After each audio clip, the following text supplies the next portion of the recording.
Stepping out of a Jedi cruiser, the Jedi youngling Ahsoka Tano delivers a message to the Jedi of Obi-Wan Kenobi and Anakin Skywalker. Obi-Wan assumes that Ahsoka was going to be his new Padawan learner, but to his surprise, she points towards Anakin. After the Battle of Christophsis, Skywalker talks to Ahsoka about how reckless she was, and now she would have never made her as Obi-Wan's Padawan. But what if Ahsoka was Obi-Wan's Padawan? How would this change the fate of Anakin? Would Obi-Wan fall at Vader's blade? All is about to be revealed. Descending upon the planet of Christophsis, Grandmaster Yoda senses his plan to calm the reckless Knight Skywalker has not been successful. Stepping out of his own cruiser, he sees Anakin and Ahsoka looking away from each other, with Obi-Wan looking amused. Asking Anakin about Ahsoka, Anakin admits that a Padawan learner would not be beneficial to him at that moment, and that Ahsoka was in fact deserving of a master like Obi-Wan. Yoda reluctantly agrees to Anakin's request, and Ahsoka heads to the test system with her new master. After completing their mission to Jabba's palace, Ahsoka and Obi-Wan head back to the Jedi Temple to begin her next phase of training. Under Obi-Wan, Ahsoka learns to be the model Jedi, following the Jedi Code more strictly than she had ever done under Anakin. However, just like Anakin, she struggles to let go of her reckless and aggressive tendencies. Although Ahsoka learns the art of Form 3 Sorosu from Obi-Wan, her physique and natural aggression result in Ahsoka using Form 4 Utaru. For this reason, Obi-Wan grows concerned with Ahsoka throughout the Clone War, having seen Qui-Gon suffer from using Form 4. Furthermore, without Ahsoka, Anakin grows more disillusioned without the Jedi Order, often leaning upon the advice of his mentor Chancellor Palpatine, as well as Padme. Moving forward to the bombing of the Jedi Temple, Ahsoka does not leave the Jedi Order for two reasons. Firstly, because of Obi-Wan's tutelage, Ahsoka has developed a greater devotion to the Jedi Order than she had ever done under Anakin. And secondly, the Jedi Order could not allow for Obi-Wan's reputation as a model Jedi to be tainted. Nevertheless, doubts begin to circulate within Ahsoka's mind regarding her position as a now Jedi Knight. As the Clone War reaches its end, Anakin and Obi-Wan again take down Dooku, but given Ahsoka is no longer a commander of the 501st Legion, Anakin has very little time to celebrate the fall of Dooku, as he heads off to Mandalore in search of Maul. As a result, Anakin doesn't get cross with the Council for failing to make him a master. Instead, Palpatine will patiently wait for Anakin's return. After Maul is captured in a ray shield, Anakin returns, as well as Obi-Wan, who has defeated Grievous. Palpatine uses this opportunity to tell Anakin about the tragedy of Darth Plagueis, and provide him with a place on the Council, knowing Anakin would be even more furious given he had just captured Maul.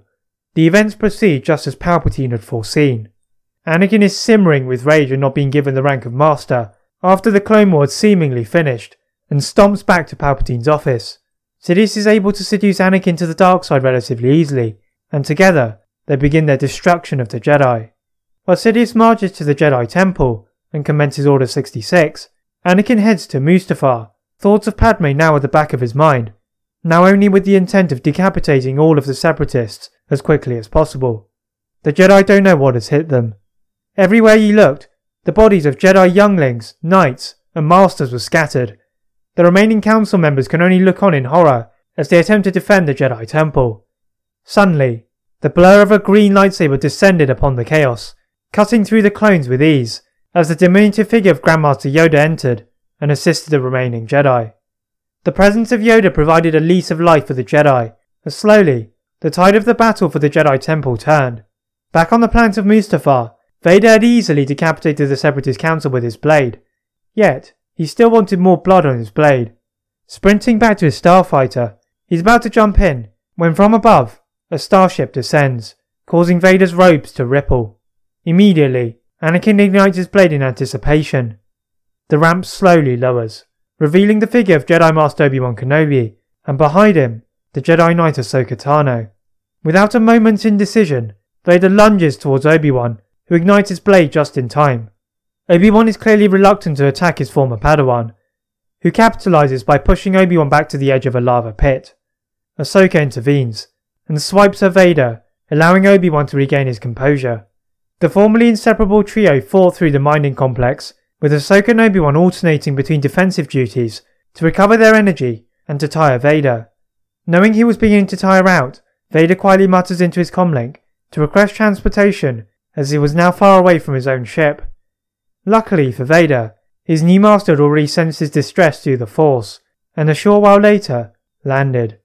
Obi-Wan and Ahsoka sensed his new presence too, and made a move back towards their ship.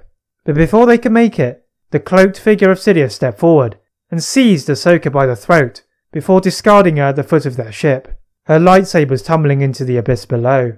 Obi-Wan tightened the grip on his blade at the sight of his now injured Padawan. Sidious smirked at Obi-Wan's discomfort and unleashed Force Lightning on the Jedi Master, which he just about blocked with his blade. Vader moved swiftly forward, and Obi-Wan used his other hand to push Vader away with the Force. Ahsoka's eyes fluttered open, and she knew what she had to do. Hobbling to her feet, the Togruta moved into their shuttle and took off into the darkness. Heading for Coruscant once more, Ahsoka headed straight for the apartment of Padme Amidala, but as she does so, she senses a great pain in the Force as Obi-Wan falls. Now looking through misty eyes, Ahsoka sees that Padme is nowhere to be found, and instead heads for the Jedi Temple, knowing that Sidious would not have returned so soon. Searching the temple, she sees a rather exhausted Master Windu, who had also sensed the loss of Obi-Wan in the Force. Asking for the whereabouts of Padme, Windu points to a nearby medical facility.